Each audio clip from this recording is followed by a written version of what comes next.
Impact है वो हमारी जीडीपी के ऊपर भी डायरेक्टली देखने को यहाँ पे मिल रहा है। क्योंकि अगर हम लोग कैलकुलेशन कर ले तो यहाँ पे बताया जा रहा है कि ट्रम्प के जो टैरिफ है वो हमारे जीडीपी के ऊपर 0.1 से लेके 0.6% तक इम्पैक्ट करवा सकते हैं। गोल्डमैन सच की रिपोर्ट है। मतलब हमारी जो इकोनॉमी है, जितने भी $1 ट्रिलियन की इकोनॉमी, वो आप कैलकुलेटर में लिख लीजिए, मल्टीप्लाई करके परसेंटेज अप्लाई कीजिए कि लोएस्ट लेवल पे 0.1% एंड हाईएस्ट लेवल पे 0.6% इतना इम्पैक्ट पड़ेगा। ये कितना भयंकर इम्पैक्ट है आप अंदाजा लगा सकते हो। ठीक है, सो इसीलिए इस चीज़ के साथ यहाँ पे डील करने के लिए क्या किया जा रहा है, ट्रम्प को मनाने की कोशिश मतलब ऐसी कोई बात नहीं भाई कि चार मीठी बातें बोलो कि उनके हिसाब से हम लोग को उनके बिजनेस को कैसे फायदा पहुंचे, यही कोशिश अभी यहाँ पे फिलहाल तो हम लोग को करनी यहाँ पे पड़ रही है। और सबसे बड़ा प्रॉब्लम क्या है दोस्तों कि देखो क्या होता है कि कभी भी मार्केट में ऐसे प्रॉब्लम्स आते रहते हैं। ठीक है, प्रॉब्लम आते हैं, प्रॉब्लम जाते हैं, मार्केट लेफ्ट टू राइट ऊपर ही जाता है। बट ये जो ट्रम्प वाला जो एक प्रॉब्लम आप बोल सकते हैं, बीमारी जो देखने को मिल रही है भाई, ये 4 साल रहने वाली है। 2029 तक तो ट्रम्प जाने वाले हैं नहीं। ठीक है, अगर हम लोग यहाँ पे बात करें, इलेक्शन हुआ है, ठीक है, अगला इलेक्शन 2029 में ही देखने को यहाँ पे मिलेगा। ठीक है, 29-30 आप जैसा चाहो बोल सकते हो। ठीक है, हमारे इलेक्शन के बाद उनका इलेक्शन हम लोग को देखने को यहाँ पे मिल जाता है। सो तब तक ये है, मतलब कैसा कि कोविड भी हुआ था, कोविड के चलते भी मार्केट क्रैश हुआ था। बट भाई कोविड भी बीमारी 1-1.5 साल 2 साल में खत्म हो गई थी। ठीक है, अभी कोई किसी को याद भी नहीं है। बट जैसे मैंने बोला कि सबसे बड़ा प्रॉब्लम हम लोग को क्या देखने को मिल रहा है, यस, डोनाल्ड ट्रम्प। ऐसी बात नहीं है कि यहाँ पे हम लोगों को जो शब्द ने एग्जैक्टली इस्तेमाल करना चाहूंगा, कौन सा, कि फुल स्टॉप, कि यहाँ पे अभी ये रुकेंगे करके, तो वो बिल्कुल भी देखने को नहीं मिल रहा है। कि चलो ये रेसिप्रोकल टैरिफ वाला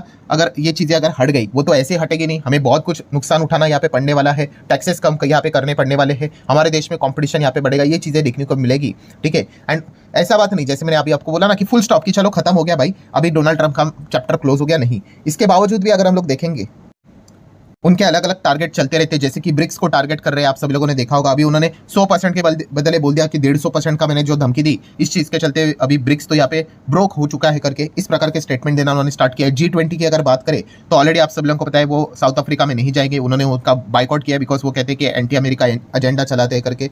तो ये जो सारी चीज़ें देखने को मिली, जैसे मैंने कहा कि रेसिप्रोकल टैरिफ खत्म हो गया, मतलब ये नहीं, फुल स्टॉप लगने वाला है नहीं, और भी आगे हम लोग को दिक्कतें इनकी ओर से कब क्या देखने को मिलेगा ये किसी को भी पता नहीं है। और यही सबसे बड़ा प्रॉब्लम देखने को मिल रहा है कि हाईली इकोनॉमिक अनसर्टेनिटी देखने को यहाँ पे मिल रही है। एंड इस चीज़ के चलते अल्टीमेटली क्या हो रहा है कि वो अपने डॉलर को लगातार मजबूत करते जा रहे हैं, लगातार। इसीलिए आप देख सकते हैं दुनिया भर की currency against the US dollar weak हो रही है। हमारे इंडियन रुपये की हालत आप देख सकते हो। ठीक है, पिछले 1 साल में ही ये देखना है, जब से ट्रम्प आया तब से लेकर अभी तक कितनी तेजी हम लोग को देखने को यहाँ पे मिल चुकी है। इतना मतलब रुपया इतना इजीली डेप्रिशिएट यहाँ पे नहीं होता है।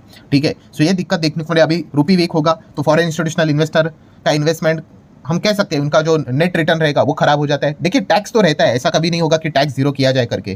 ठीक है, बट ये जो गिरता हुआ रुपी है, ये सबसे बड़ा प्रॉब्लम देखने को यहाँ पे मिल रहा है। इसके मल्टीपल कैलकुलेशंस मैंने आप लोगों को यहाँ पे बताया है। सो बेसिकली क्या है, जैसे मैंने आप लोगों को यहाँ पे बताया था कि ये भी जो एक इमेज मैंने आपको बताई थी कि अगर ये पेड़ है और ये पेड़ के जो पत्ते झड़ रहे वो है FIS, कि हाँ भाई ये निकल रहे करके। दैन अगर हम लोग बात करें पेड़ का जो ट्रंक है वो क्या है, हमारा गिरता हुआ रुपी। बट इस सभी चीज़ों का एक्चुअल में ये जो प्रॉब्लम देखने को मिल रहा है कि रुपी कमजोर हो रहा है, पेड़ का ट्रंक कमजोर हो रहा है, पत्ते झड़ रहे हैं, बट एक्चुअल प्रॉब्लम कहाँ पे होता है, रूट। एंड रूट कॉज क्या है दोस्तों, तो वो है ट्रम्प।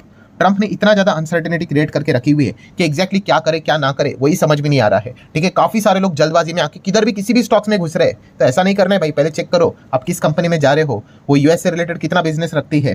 ठीक है, ट्रम्प की पॉलिसी आपके बिजनेस कंपनीज के शेयर के ऊपर कितना डायरेक्टली इनडायरेक्टली प्रभाव डालेंगे, ये सारी चीज़ें स्टडी करनी है। ठीक है, एंड इसी चीज़ के चलते ये दिक्कत देखने को मिल रही है। बाकी अगर हम लोग बात करें इस चीज़ के चलते, हम छोड़ो, खुद अमेरिका, उनकी सेंट्रल बैंक भी परेशान है, पॉवेल जी परेशान है। इसी चीज़ के चलते हम लोग को क्या देखने को मिल रहा है कि अमेरिका में अगर इस प्रकार का टैरिफ लगाया गया तो अमेरिका में जो सामान आएगा वो काफी महंगा आएगा। तो इस चीज के चलते इन्फ्लेशन बढ़ सकता है। इन्फ्लेशन बढ़ेगा तो रेट कट तो अमेरिका में होगा नहीं। सो अगेन एक चीज कि शायद से अमेरिका का पैसा हमारे देश में यहाँ पे नहीं आएगा। तो ये इस प्रकार से पूरा लूप देखने को मिल रहा है। बट ये भी अल्टीमेटली क्या बताता है, रूट कॉज वही बताता है कि डोनाल्ड ट्रम्प के चलते ये दिक्कत हम लोग को देखने को मिल रही है। सो इन शॉर्ट व्हाट नेक्स्ट, इस चीज के ऊपर आप लोगों ने फोकस रखना है कि ये चीजें कब खत्म होगी। तो डोनाल्ड ट्रम्प के ऊपर ही आप लोगों को फोकस रखना पड़ेगा कि वो एग्जैक्टली क्या करने वाले, उनके नेक्स्ट प्लान क्या है, उस नेक्स्ट प्लान के चलते कौन से सेक्टर के ऊपर प्रभाव पड़ेगा। सो अकॉर्डिंगली आप लोगों ने डिसीजन यहाँ पे लेना आपको आना चाहिए। सो आप पूछ रहे हैं मार्केट में क्या गड़बड़ी चल रही है, तो ये गड़बड़ी हम लोग को चलते हुए देखने को मिल रही है। और वर्स्ट पॉइंट ये है कि डोनाल्ड ट्रम्प 2029 तक हम लोग को देखने को मिलने वाले हैं। सो आज क्या बोलेंगे, कल क्या बोलेंगे, परसों क्या बोलेंगे, लगातार उनके हाथ में तो माइक देके ही रखा हुआ है। और इस चीज के चलते वो पूरे दुनिया के बाजार में